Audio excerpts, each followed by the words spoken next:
بسم اللہ الرحمن الرحیم۔ بلدیاتی انتخابات 2022 کے خصوصی پروگرام کے ساتھ میں ہوں آپ کا میزبان شفقت ضیاء۔ آج ہمارے درمیان مہمان شخصیت علامہ ڈاکٹر پروفیسر عبدالقدوس صاحب ہیں۔ میں سب سے پہلے تو جناب آپ کا شکر گزار ہوں کہ آپ نے وقت دیا۔ پروفیسر صاحب، آپ کا تعلق علم سے، تعلیم سے، اور آپ نے ساری زندگی تعلیم کے شعبے پہ گزاری۔ آج آزاد کشمیر کے اندر تقریباً 31 سال کے بعد بلدیاتی انتخابات ہو رہے ہیں۔ آپ کیا سمجھتے ہیں ان کی اہمیت کے ساتھ یہ اتنا لمبا عرصہ یہ نہ ہو سکے، اس کا ذمہ دار اور وجوہات آپ کے نزدیک کیا ہے؟ بسم اللہ الرحمن الرحیم۔ میں سب سے پہلے تو پرل نیوز چینل اور پرل ویو کا شکر گزار ہوں کہ انہوں نے مجھے یہاں بلایا اور بات کرنے کا موقع دیا۔ پہلی بات تو یہ ہے کہ رسول اللہ صلی اللہ علیہ وسلم نے جو اس ملت کی اس طرح تعلیم و تربیت فرمائی تو اس میں شورائیت کو بڑا اہم سمجھا گیا، اور رسول اللہ صلی اللہ علیہ وسلم صاحب وحی تھے، لیکن وہ بھی صحابہ سے مشورہ لیتے تھے اور مشورے کو بڑی اہمیت دیتے تھے۔ یہ ایک تربیت مقصود تھی کہ لوگوں کی مشاورت سے ہی امور ریاست چلنے چاہیے۔ تو اللہ نے قرآن میں فرمایا وشاورہم فی الامر، یا رسول اللہ صلی اللہ علیہ وسلم آپ لوگوں کے ساتھ معاملات میں مشورہ کیا کریں، اور اس لیے یہ تو بہت اہم اور بہت ضروری ہے۔ اور رسول اللہ صلی اللہ علیہ وسلم نے یہ بھی فرمایا لا تجد امتی علی الضلالہ، میری امت مجموعی طور پہ یعنی اس کی غالب اکثریت کبھی گمراہی پہ جمع نہیں ہو سکتی۔ اس امت میں لاکھوں خامیوں کے باوجود اس کے خمیر میں بہرحال خیر کا پہلو موجود ہے، اور جب ان کو رائے کا موقع دیا جائے تو اکثر وہ رائے بڑی مثبت ہوتی ہے۔ یہ انتخابات ایک طویل تعطل کے بعد دوبارہ ہو رہے ہیں۔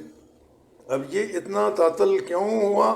ظاہر ہے جن لوگوں نے یہ انتخابات کرانے تھے اس کے ذمہ دار تو وہی ہیں۔ اگر وہ چاہتے تو انتخابات ہو جاتے، اور اس میں ایک طرح سے اجارہ داری بھی قائم رکھنا شاید مقصود تھا کہ اوپر کے لیول پہ ہی ساری چیزیں ہوں اور سارے فنڈز جو تقسیم ہو رہے ہیں یا ڈیولپمنٹ ہو رہی ہے وہ اوپر کے سطح پہ ہو، اور تاکہ جو زیادہ بااثر لوگ ہیں اوپر وہ ان کا اثر و رسوخ اور زیادہ بڑھے۔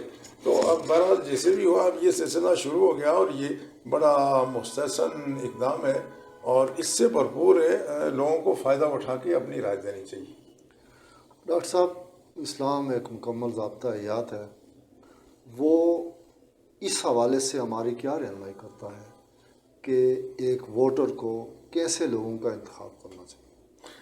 ایک بنیادی بات مد نظر رہے، اور وہ یہ کہ ووٹ دراصل ایک قومی امانت ہے۔ یہ کسی کا کسی معنی حق بھی ہو سکتا ہے، لیکن وہ حق دینے کی حد تک ہے، یعنی یہ کوئی ایسی چیز نہیں ہے کہ ہم اس کو پیسوں کے عوض بیچ لیں یا ٹوٹی کھمبے کے عوض بیچ دیں، بلکہ یہ ایک رائے دہی کا حق ہے، اور یہ ہمارے پاس ایک امانت ہے۔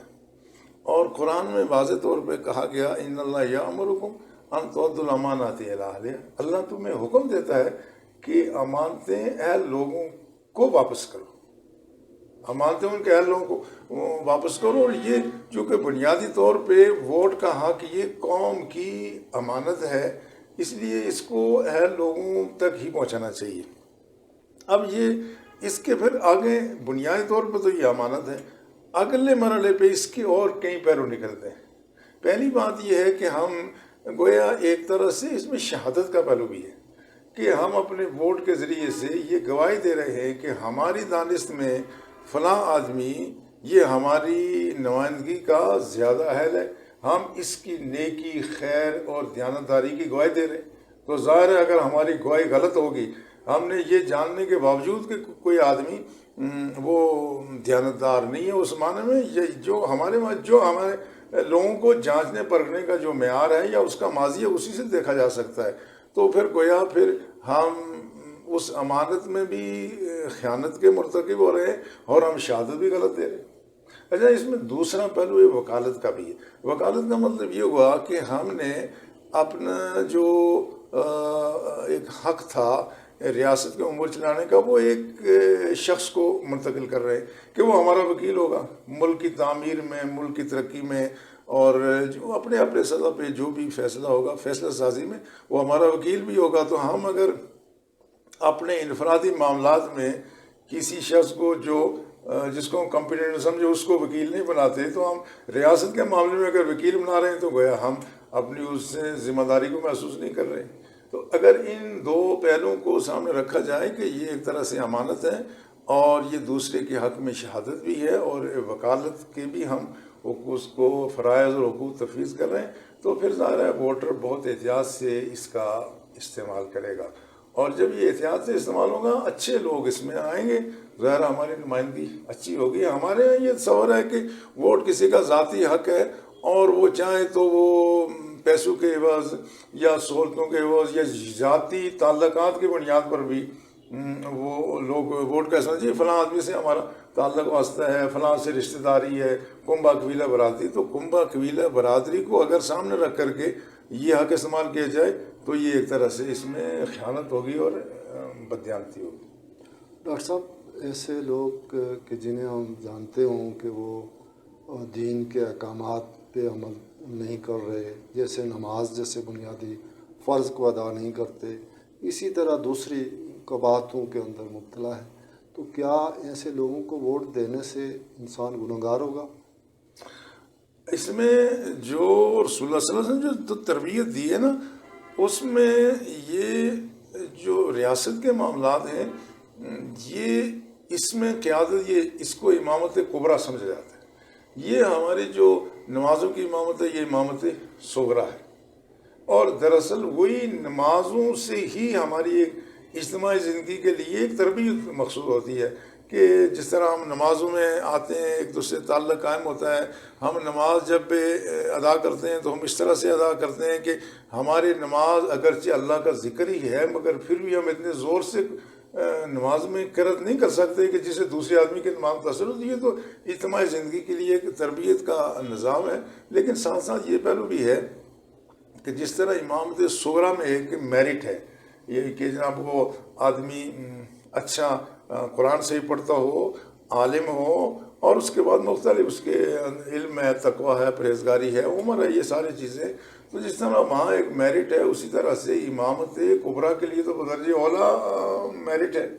تو اس میرٹ سے اگر ہم ہٹ کر کیسا کریں گے، بلکہ فقہاء نے لکھا ہے امامت صغریٰ کے لیے کسی شخص نے یا چند اشخاص نے جہاں امام مقرر نہیں تھا اور انہوں نے اس میرٹ کے سے ہٹ کر کے کسی کم اہل یا نااہل آدمی کو مسلح امامت پہ کھڑا کر دیا، تو فقہاء نے لکھا کہ انہوں نے بہت برا کیا کہ انہوں نے غلط شخص کو اپنی مسجد کی امامت کے منتخب. تو ظاہر ہے اب وہی معیار جو ہے وہ امامت کبریٰ کے لیے معیار اس سے زیادہ سخت دین اسلام نے بیان کیا. تو اگر میں جان بوجھنے کے باوجود جان بوجھ کے اگر کسی نااہل آدمی کو جس کا ماضی بتا رہا ہے، دیکھا نا مستقبل ایک بہت اچھا آدمی جس کو سمجھا جا رہا ہے، لوگوں نے اپنے طور پہ اس میں غور و فکر کیا اور اس میں اتفاق سے کسی ایسے آدمی کو منتخب کر لیا کہ جو بعد میں صحیح ثابت نہیں ہوا، تو وہ افراد سے بات پرس نہیں ہے. انہوں نے تو ماضی دیکھنا ہے نا، اب مستقبل کے بارے میں کوئی گارنٹی نہیں ہوتی. اور عام طور پہ یہی ہوتا ہے جن لوگوں کا ماضی اچھا ہوتا ہے ان کا حال اور مستقبل بھی اچھا ہی ہوتا ہے.